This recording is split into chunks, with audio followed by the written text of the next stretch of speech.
नमस्ते। आज की टेक दुनिया में अगर किसी को भी टॉप पर रहना है तो दो शब्द एकदम रट लेने चाहिए, क्लाउड और डेवऑप्स। ये सिर्फ बज़वर्ड्स नहीं है। ये वो क्रांति है, वो तरीका है जो सॉफ्टवेयर बनाने से लेकर उसे चलाने तक सब कुछ बदल रहा है। तो चलिए आज इसी को एकदम आसान भाषा में समझते हैं। तो आज का हमारा सफर इन 5 हिस्सों से गुजरेगा।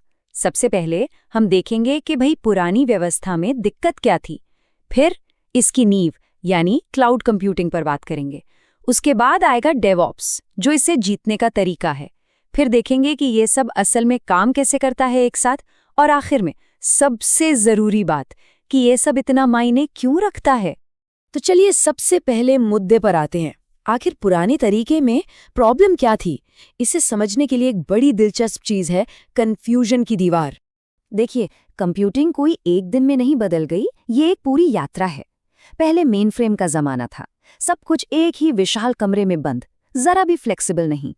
फिर आया क्लाइंट सर्वर, लेकिन उसे संभालना एक सरदर्द था। अच्छा, वर्चुअलाइजेशन ने थोड़ी राहत दी, उसने रिसोर्सेज का बेहतर इस्तेमाल सिखाया, लेकिन वो असली आज़ादी, मतलब जब चाहे जितना चाहे रिसोर्स मिल जाए, वो अब भी एक सपना था। और इन्हीं सारी दिक्कतों और सीमाओं ने एक ज़रूरत पैदा की, एक ऐसे सिस्टम की जो फ्लेक्सिबल हो, स्केलेबल हो। और बस यहीं से क्लाउड कंप्यूटिंग की कहानी शुरू होती है। और ये है वो कन्फ्यूजन की दीवार जिसकी हम बात कर रहे थे। सोचिए, एक तरफ है डेवलपमेंट टीम यानी डेव जो कहती है जल्दी नए फीचर्स लाओ, बदलाव करो। और दूसरी तरफ है ऑपरेशंस टीम यानी ऑप्स जो कहती है रुको, सब कुछ स्टेबल रहना चाहिए, कुछ टूटना नहीं चाहिए। दोनों अपने अपने जगह सही थे, लेकिन साथ में काम नहीं कर पा रहे थे। नतीजा, रिलीज महीनों में होती थी, गलतियां भर भर के होती थी, और सबसे खराब ब्लेम गेम चलता था। तुम्हारी गलती है, नहीं तुम्हारी। डेवऑप्स का जन्म ही इसी दीवार को तोड़ने के लिए हुआ था। तो इस बड़ी समस्या का हल क्या निकला? हल की जो नींव है वो है क्लाउड कंप्यूटिंग। और इसे समझने का सबसे आसान तरीका ये है। सोचिए, क्या हम अपने घर के लिए अपना खुद का पावर प्लांट बनाते हैं? नहीं ना, हम बस जितनी बिजली इस्तेमाल करते हैं उसका बिल भर देते हैं। क्लाउड कंप्यूटिंग बिल्कुल यही है। यह हमें कंप्यूटिंग पावर किराए पर लेने की सुविधा देता है, बजाय इसके कि हम खुद का पूरा डेटा सेंटर खड़ा करें। अगर हम थोड़ी टेक्निकल बात करें तो क्लाउड कंप्यूटिंग का सीधा सा मतलब है इंटरनेट पर जब चाहें तब आईटी रिसोर्सेज का मिलना। और सबसे बड़ी बात, पेमेंट भी पे एज यू गो है, मतलब जितना इस्तेमाल किया बस उतने का पैसा दो। ये हमें सर्वर, स्टोरेज, डेटाबेस सब कुछ एक सर्विस की तरह दे देता है, और हमें उन्हें खरीदने या मैनेज करने की कोई टेंशन नहीं लेनी पड़ती। अब क्लाउड की दुनिया में ये 3 नाम बहुत जरूरी हैं, IaaS, PaaS और SaaS। IaaS यानी इंफ्रास्ट्रक्चर एज ए सर्विस। ये ऐसा है जैसे आपने कार लीज पर ले ली, इसमें आपको बहुत कंट्रोल मिलता है। फिर आता है PaaS, platform as a service. ये एक टैक्सी किराए पर लेने जैसा है, आपको बस बैठना है और बताना है कि कहाँ जाना है। यहाँ आप सिर्फ अपनी एप्लीकेशन पर फोकस करते हैं। और आखिर में है SaaS, software as a service. ये तो बस में बैठने जैसा है, टिकट लो, बैठो और अपनी मंजिल पर उतर जाओ। जीमेल इसका सबसे अच्छा उदाहरण है। अच्छा, अब ये बहुत ज़रूरी है, खासकर अगर कोई एग्जाम्स की तैयारी कर रहा हो। हर सर्विस जिसे हम क्लाउड कहते हैं वो क्लाउड नहीं होती।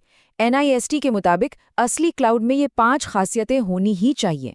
पहला, ऑन डिमांड सेल्फ सर्विस, मतलब बिना किसी से पूछे खुद ही रिसोर्स ले लेना।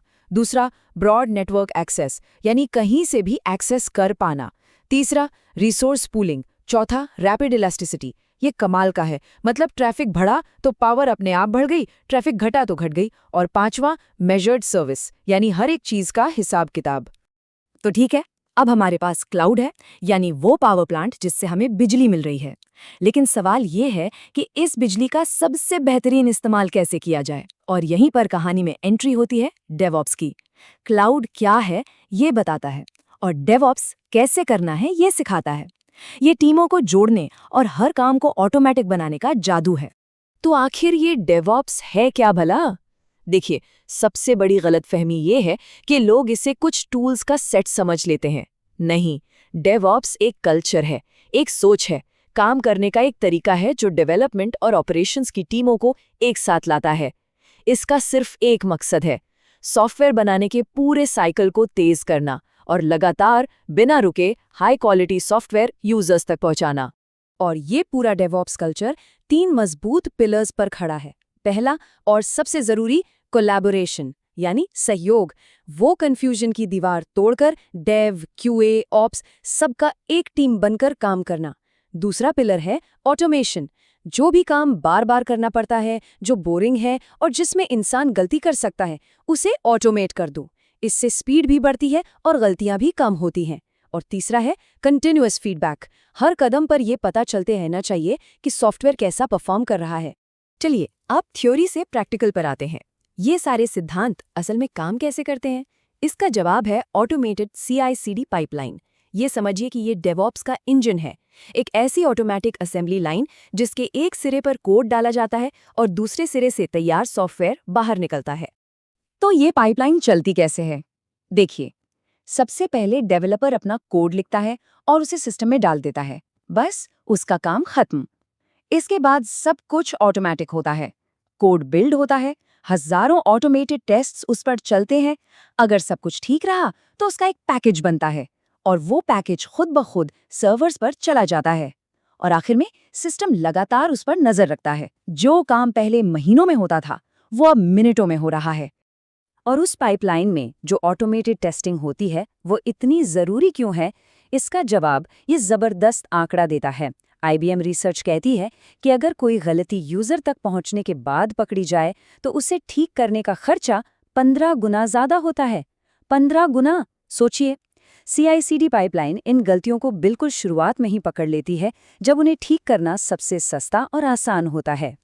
ओके, तो हमने इतनी सारी टेक्निकल बातें कर ली, क्लाउड, डेवऑप्स, CI/CD। लेकिन असली सवाल तो ये है कि इन सब का फ़ायदा क्या है? असल दुनिया में इससे क्या फ़र्क पड़ता है? फ़र्क पड़ता है 3 चीज़ों पर: स्पीड, रिलायबिलिटी और स्केल। और आज के बिजनेस इन्हीं 3 चीज़ों पर चलते हैं। ज़रा इस नंबर पे गौर कीजिए, हर 11.7 सेकंड। ये वो औसत समय है जिसमें Amazon एक नया कोड अपने सिस्टम में डिप्लॉय करता है। हर 11.7 सेकंड में एक नया बदलाव। ये सिर्फ और सिर्फ क्लाउड और डेवऑप्स की वजह से मुमकिन है। ये है वो स्पीड और स्केल जिसकी हम बात कर रहे हैं। कमाल है ना? तो चलिए इन फायदों को एक बार फिर से समेट लेते हैं। पहला, स्पीड। आप हर रोज नए फीचर्स लॉन्च कर सकते हैं।